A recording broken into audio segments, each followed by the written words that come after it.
নমস্কার, পলি রকমারি রেসিপিসে আপনাদের অনেক অনেক অনেক স্বাগত। আশা করছি সকলেই খুব ভালো আছেন। আজ আমি নতুন এক রেসিপি নিয়ে হাজির হয়েছি। এই রেসিপিটি রুটি, লুচি, পরোটার সাথে জাস্ট জমে যাবে। চলুন দেখা যাক আমি এই রেসিপিটি কীভাবে বানাই। আমি এখানে 2 আঁটি পালং শাক নিয়েছি। পালং শাকের ডাঁটাগুলো ফেলে দিয়েছি, শুধু পাতাগুলোকে নিয়েছি। আমি পালং শাকটাকে 3-4 বার জল পাল্টে পাল্টে ভালো করে ধুয়ে নিয়েছি।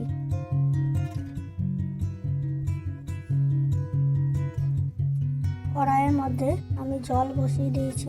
জলটা একটু গরম হলে পরে আমি পালং শাকগুলো এর মধ্যে ছেড়ে দেবো।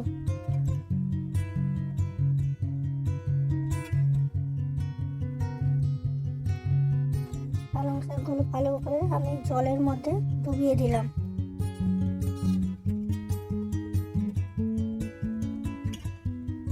এরপর আমি এর মধ্যে 6-7 পিস কাজু দিয়ে দিলাম।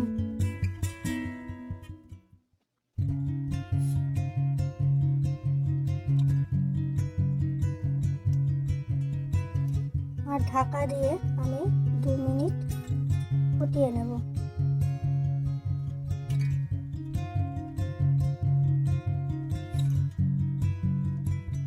আমি এবার পালং শাকটা তুলে নেব।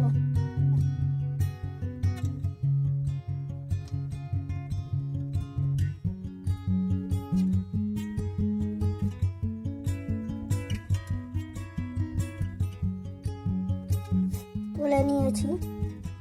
যে জলটা দেখতে পাচ্ছেন আমি এই জলটাও ফেলে দেবো। আর মিক্সিং জারের মধ্যে আমি এই পালং শাকটা পেস্ট করে নিয়েছি। পালং শাক আর কাজু বাদামটা। আর আমি এই পালং শাকের মধ্যে হাফ লেবুর রস দিয়ে দেব।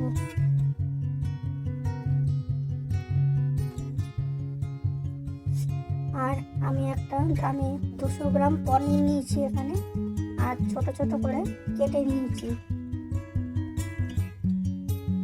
কড়াইতে আমি 2 চামচ তেল দিয়ে দিয়েছি। তেলের মধ্যে একটু সাদা জিরে ফোড়ন দিয়ে দিলাম। সাদা জিরেটাকে একটু ভাজা ভাজা করে নিলাম। আমি এখানে 1/2 চামচ রসুন বাটা দিয়ে দিলাম। আর দিয়ে দিলাম 1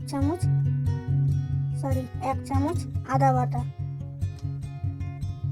আর 2টো মিডিয়াম সাইজের পেঁয়াজ আমি এখানে পেস্ট করে নিয়েছি। এইবার আমি পেঁয়াজটাকে ভালো করে ভাজা ভাজা করে নেব। দেখবেন পেঁয়াজটা একটু ব্রাউন কালার এসে যাবে। পেঁয়াজের কালারটা চেঞ্জ হয়ে গেছে, আমি ভাজা ভাজা করে নিয়েছি। আর দিয়ে দিলাম আমি এখানে 1/2 চামচ কাঁচা লঙ্কা বাটা।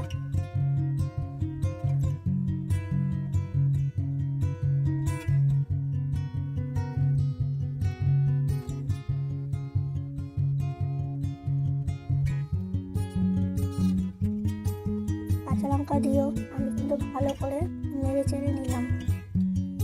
এবার আমি গ্যাসের আঁচটাকে একটু কমিয়ে দিলাম। আর দিলাম একটা বড় সাইজের টমেটো বাটা।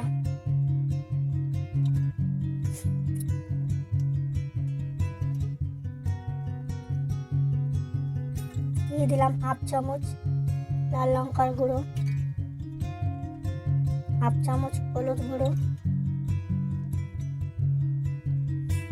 1/2 চামচ জিরের গুঁড়ো, 1/2 চামচ ধনের গুঁড়ো, আর আন্দাজ মতো নুন। আমি এই সমস্ত মশলা মিশিয়ে নেব ভালো করে। আর দিয়ে দিলাম সামান্য চিনি।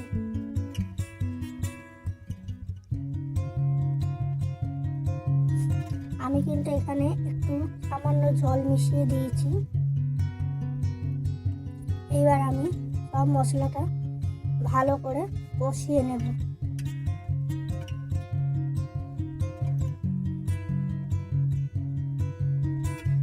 মশলাটা কিন্তু আমি অনেকক্ষণ টাইম ধরেই কষিয়েছি। দেখুন মশলাটার কালারটা কিন্তু একটু চেঞ্জ হয়ে এসেছে।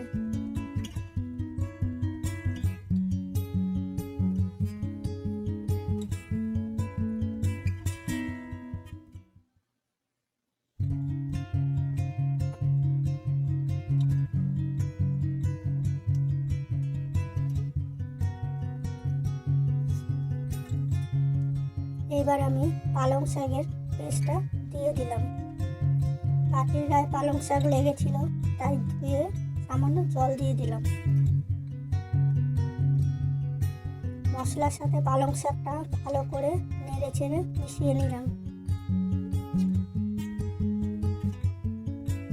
এবার আমি গ্যাস কমিয়ে ঢাকা দিয়ে 2-3 মিনিটের মতো রেখে দেব।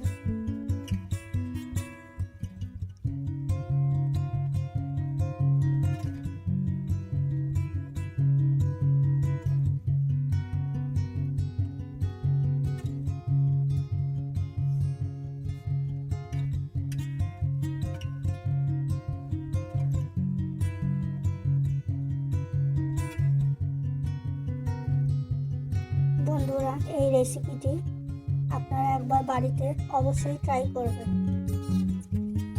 আমি ঢাকনা খুলে আর একবার নাড়াচাড়া দিয়ে আর 1 মিনিটের মতো হতে দিলাম। এবার কেটে রাখা পনিরগুলো আমি এর মধ্যে দিয়ে দিলাম।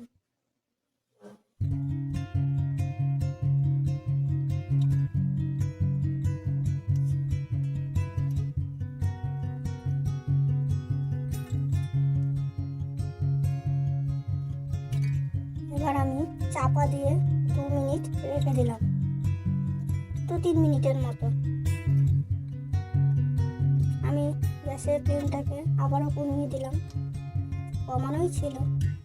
আর দিয়ে দিলাম শুকনো কড়াইতে ভেজে রাখা কসুরি মেথি গুঁড়ো করে।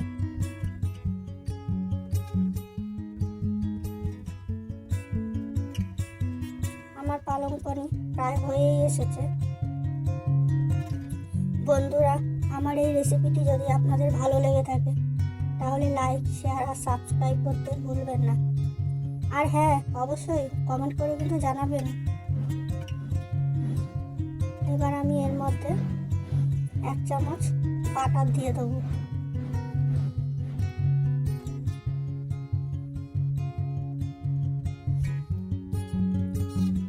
আমার এই ভিডিওতে যদি আপনাদের ভালো লেগে থাকে তাহলে লাইক, শেয়ার আর সাবস্ক্রাইব করতে ভুলবেন না। আর ভিডিওটি দেখার জন্য আপনাদের অনেক অনেক অনেক ধন্যবাদ। ভালো থাকবেন।